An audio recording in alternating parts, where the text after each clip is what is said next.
So friends, ఈరోజు అయితే కర్మన్ఘట్ హనుమాన్ టెంపుల్కి అయితే వచ్చినాం. చాలా రోజుల నుంచి అనుకుంటున్నాం ఇక్కడికి రావాలని. సో దీని హిస్టరీ అనేది మనం ఈ వీడియోలో చెప్తాను. అయితే అసలు ఈ టెంపుల్ అనేది ఎట్లా స్థాపించింది, ఎట్లా అసలు ఇంత ఫేమస్ కావడానికి కారణం ఏందని చెప్పేసి. సో చాలా రోజుల నుంచి అనుకుంటున్నాం ఇక్కడికి రావాలని చెప్పేసి. ఫైనల్లీ ఇక్కడికి అయితే వచ్చినాం టెంపుల్కి. సో నేనైతే ఇందులో ఫుల్ వీడియో పెడతాను, అందరూ చూడండి. చూడండి, పీస్ఫుల్ ఉంది టెంపుల్ అయితే. టెంపుల్లో మాత్రం అన్ని విగ్రహాలు ఉన్నాయి. అన్ని విగ్రహాలను నేను వీడియోలో మాత్రం పెడతాను. అందరూ రాకుండా దర్శించుకోండి, వీలైతే రండి ఇక్కడికి కంపల్సరీగా. సో చూడండి, లొకేషన్ మాత్రం చాలా అంటే చాలా బాగుంది. ఎంట్రెన్స్, మెయిన్ ఎంట్రెన్స్ చూసుకోవచ్చు. నమస్తే దోస్తులు, మేమైతే కొత్త వీడియోతోనే వచ్చేసినాం. ఇప్పుడైతే మేము కర్మన్ఘట్ హనుమాన్ టెంపుల్ ఆ ఆలయంకి అయితే వెళ్తున్నాం. మా రూమ్ నుంచి అయితే ఆల్మోస్ట్ 13-14 కిలోమీటర్స్ అవుతుంది.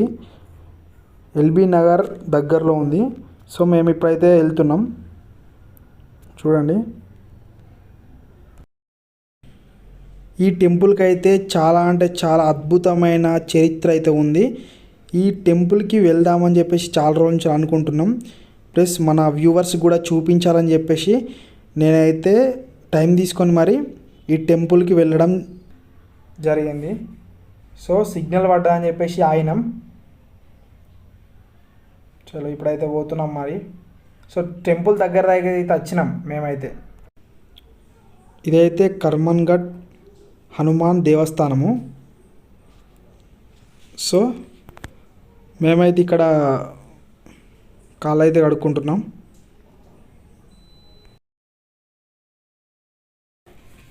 సో మేము కాళ్ళు కడుక్కొని అయితే లోపలికి అయితే వెళ్తున్నాం. చూడండి, లోపలికి అయితే వెళ్తున్నాం.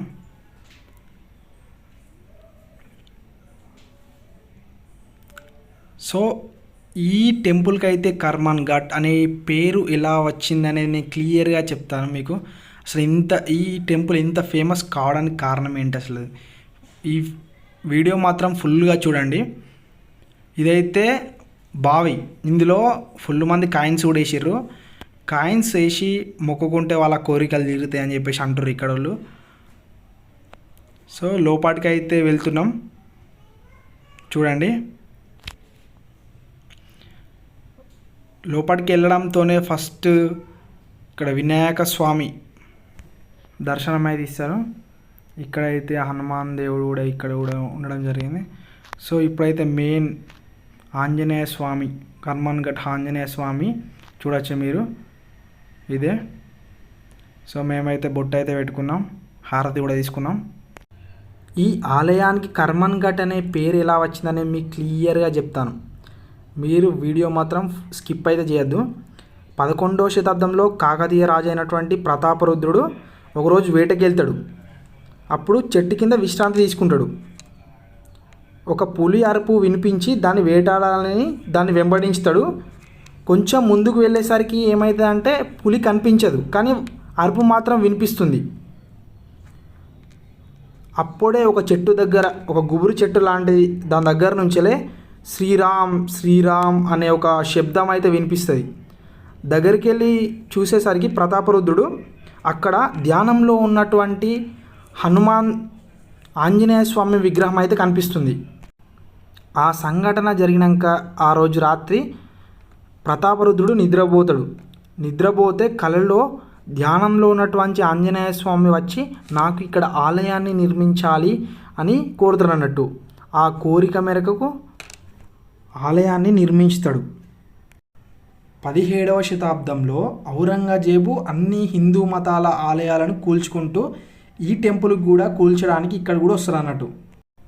ముందుగా సైన్యాన్ని ఆలయాన్ని ధ్వంసం చేయమని ఆజ్ఞాపిస్తాడు. సో సైన్యం అందరూ వెళ్ళి ఆలయాన్ని కూల్చడానికి వెళ్ళినప్పుడు అందరూ ఆలయం దగ్గరికి వెళ్ళక ముందుకే స్పృహ తప్పి పడిపోతారు. ఇలా జరిగిన సంఘటన ఔరంగజేబుకు వివరిస్తారు. అప్పుడు ఔరంగజేబే నేనే స్వయంగా వచ్చి ఈ టెంపుల్ని ధ్వంసం చేస్తానని వస్తాడు అన్నట్టు. ఆ సమయంలో ఆలయం నుంచి భీకరమైన గర్జన వినిపించింది. ఏ విధంగా అంటే పహలే తుమ్ కరో మన్ ఘట్ అనే ఈ శబ్దం వినిపించింది. ఈ శబ్దానికి ఔరంగజేబు భయపడి ఆ ఆలయంని ఏం చేయకుండా ఔరంగజేబు వెనుదిరుగుతాడు, ఆలయాన్ని మాత్రం ఏమన్నాడు. ఇది ఈ ఆలయంలో ఒక గొప్పతనం. సో ఇదైతే ఇక్కడ చూసుకున్నట్లయితే మీరు ఇక్కడ చూసారు కదా, ఎవరైతే కోరికలు కోరుకొని ఇక్కడ ముడుపు అయితే కడతారో వాళ్ళ కోరికలు కోరుతాయని చెప్పేసి ఇక్కడ వాళ్ళు నమ్ముతున్నారు. ఇక్కడైతే కోదండరాముని ఆలయం, ఇక్కడ చాలా ఆలయాలు అయితే ఉన్నాయి, అవన్నీ మీకు చూపిస్తాను. కోదండరాముని ఆలయం మరియు చూసుకున్నట్లయితే ఇక్కడ సరస్వతీదేవి ఆలయం చూసిరు కదా, సరస్వతీదేవి. ఇక్కడ రావి చెట్టు అయితే ఉంది చూసుకున్నట్లయితే. సో ఇంకొక టెంపుల్, ఇక్కడ చాలా అంటే చాలా టెంపుల్స్ ఉన్నాయి. ఈ ఆలయంలోనే చాలా అంటే చాలా టెంపుల్స్ ఉన్నాయి. సో ఇది అభయాంజనేయ స్వామి టెంపుల్, ఇది ఒకటి. ఇక్కడనే చూసుకున్నట్లయితే చూసిరు కదా శ్రీ విశ్వనాథ ఆలయం, మన శివయ్య ఆలయం. శివునాజ్ఞ లేనిదే చీమైనా కుట్టదు కదా. సో ఈరోజు ఈ టెంపుల్కి రావడం కారణం కూడా అదే. సో ఆజ్ఞ లేనిదే మనం ఏం చేయలేము. చూడండి ఆలయం మీకు మొత్తం తింపి చూపిస్తాను. అద్భుతంగా అంటే అద్భుతంగా ఉంది టెంపుల్, ఎవరైనా విజిట్ చేయొచ్చు. సో మళ్ళీ మేమైతే లోపలికైతే పోతున్నాం. ఎగ్జిట్ టెంపుల్ మాత్రం లోపల అద్భుతంగా ఉంది, ఎవరైనా విజిట్ చేయొచ్చు. దగ్గరలో ఉన్నవారు దూరం నుంచి అయినా వచ్చి విజిట్ చేయండి. ఎందుకంటే కర్మన్ ఘట్ హనుమాన్ టెంపుల్ స్వయంభూగా వెలిసిండి ఇక్కడ, ఓకేనా. సో చెట్టు చూసిరు కదా, చాలా రోజుల నుంచి ఉంది, పురాతనమైనది. ఇక్కడనే పూరి జగన్నాథుని ఆలయం టెంపుల్ కూడా ఉంది. సో ఇది బావి స్టార్టింగ్లో చూపించాను కదా. సో ఇప్పుడైతే మేమైతే వెళ్తున్నాం. అద్భుతంగా ఉంది కర్మన్ ఘట్ హనుమాన్ టెంపుల్, అందరూ విజిట్ చేయండి. వీడియో మొత్తం ఫుల్గా చూడండి, చాలా అద్భుతంగా ఉంది.